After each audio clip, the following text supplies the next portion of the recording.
দোকান সামলিয়ে খামারের কাজ করতে, করতে আমার এই পালনের শাকের ক্ষেতটাকে অবহেলা করা হয়ে গেছে। যার ফল আপনারা দেখতেই পাচ্ছেন, পালং শাকগুলো কিভাবে নেতিয়ে পড়ছে। তার উপরে প্রচণ্ড শীতও ছিল, যার কারণে আসলে পুকুরে নেমে পানি তুলে দেওয়াটা হয়নি। তবে আজকে অবশ্য রৌদ্রোজ্জ্বল উষ্ণ একটা দিন ছিল, যার ফলে ভাবলাম আজকে পানিটা দিয়েই দিই।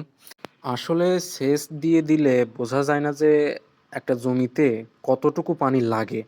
এভাবে হাতে করে পুকুর থেকে তুলে দিতে গেলে বোঝা যায় আসলে কতটুকু পানির প্রয়োজন হয়। আপনারা যেভাবে দেখছেন এছাড়াও আরও অনেকভাবে পানি দেওয়ার চেষ্টা করছি। বাড়ির থেকে একটা লোহার বালতি এনে দড়ি বেঁধে পানি তোলার চেষ্টা করছিলাম কুয়া থেকে ওঠানোর মতো করে। তবে দেখলাম যে সেভাবেও হচ্ছে না। আসলে সোজাসুজি হলে পানিটা ওইভাবে দড়ি বেঁধে ওঠানো যায়। কিন্তু এরকম বাঁকা ঢালু রাস্তায় ওইভাবে পানি তোলাটা যায় না। তো তারপরে আপনার যেখান দিয়ে নামছিলাম ওখানেই কোদাল নিয়ে এসে সিঁড়ি মতো করে করছি, যাতে ওঠা-নামার কাজটা একটু সহজ হয়। তো সব মিলিয়ে এখানে পানি দিতে বেশ সময় লাগবে। চেষ্টা করব আগামী দিনে আপনাদের দেখাতে কী অবস্থা হয়েছে।